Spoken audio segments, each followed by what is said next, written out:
Hey, fellow ishies, welcome back to the channel. Excuse me. The dogs don't bark when the groceries get delivered, but if somebody walks in front of the house, they're on it. Anyways, today I have a lot of words for you. We're going to finish up this series so we can move on to the story, the murder mystery that I've written using many of these old words. And these words today are people that you probably would not want to invite to your party or to your home. Hopefully you don't know anybody like these.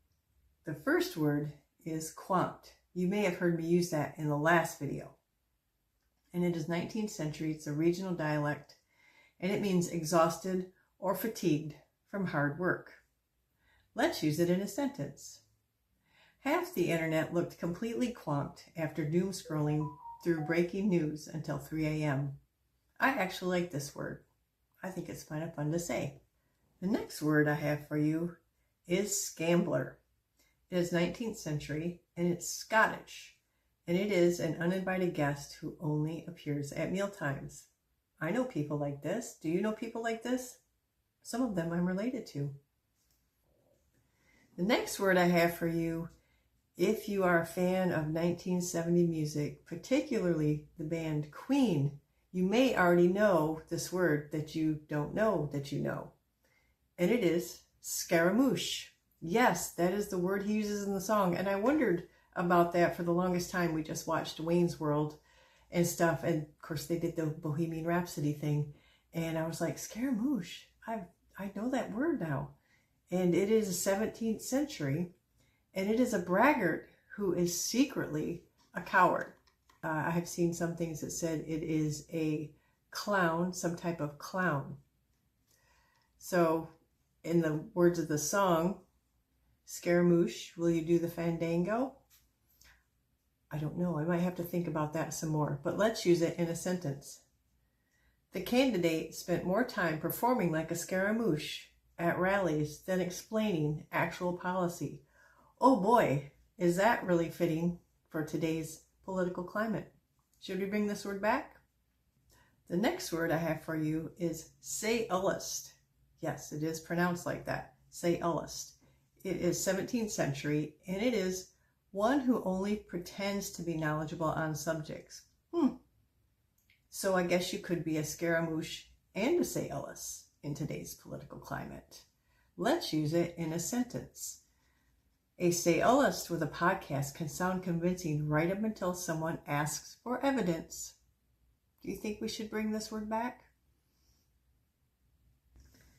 The next word I have for you today is just about terrible people day.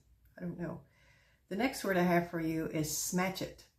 It is 19th century. It is also Scottish, and it is an ill-mannered, despicable person. Do you get the feeling that there's some political events coming up that all of these words would fit into? Let's use smatchet in a sentence. I can think of a couple of sentences that go with this. The comment section turned into a parade of smatchets, insulting strangers they'd never even met. Or something to the effect of social media platforms turn many people into smatchets. Or there are a lot of podcasters that have become smatchets. I mean, take your pick. The next word I have for you is snollygoster. That's just kind of fun to say too. It's 19th century, and it's actually American slang.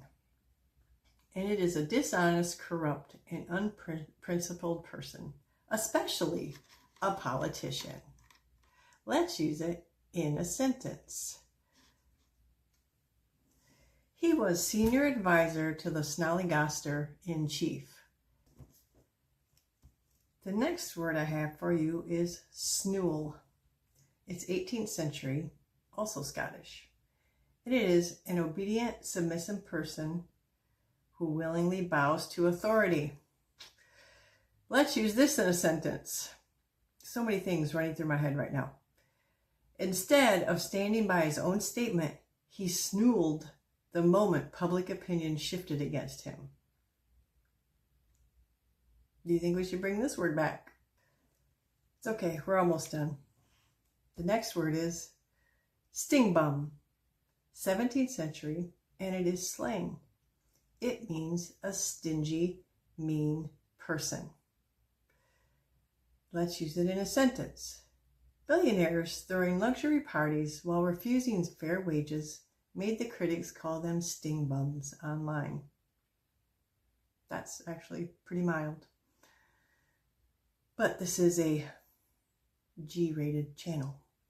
This is a word I think you will hear quite a bit in the near future, because even after midterms, then you start the whole presidential election thing 2 years early.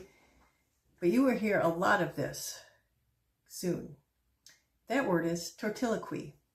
It is 17th century, and it is immoral or dishonest speech. But let's use that in a sentence. Between the corporate press release and the politician's interview, the tortiloquy was almost impossible to untangle. This one is also very hard to pronounce, and it is uhtceare.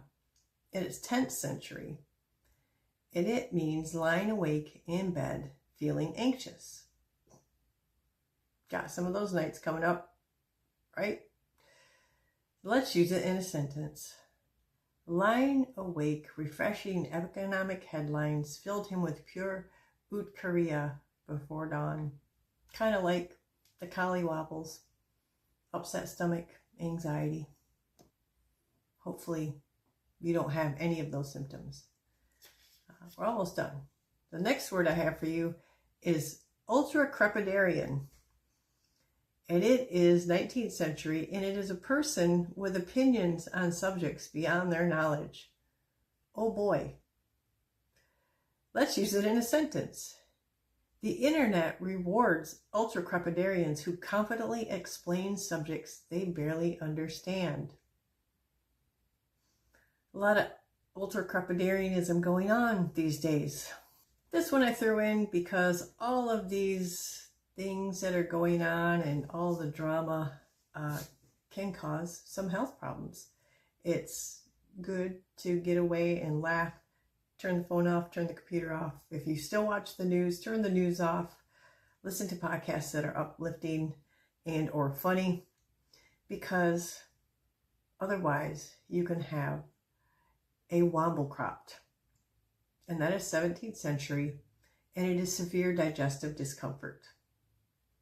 So let's use this in a sentence. Hot sauce gave her wamblecropt, but she couldn't say no to the challenge.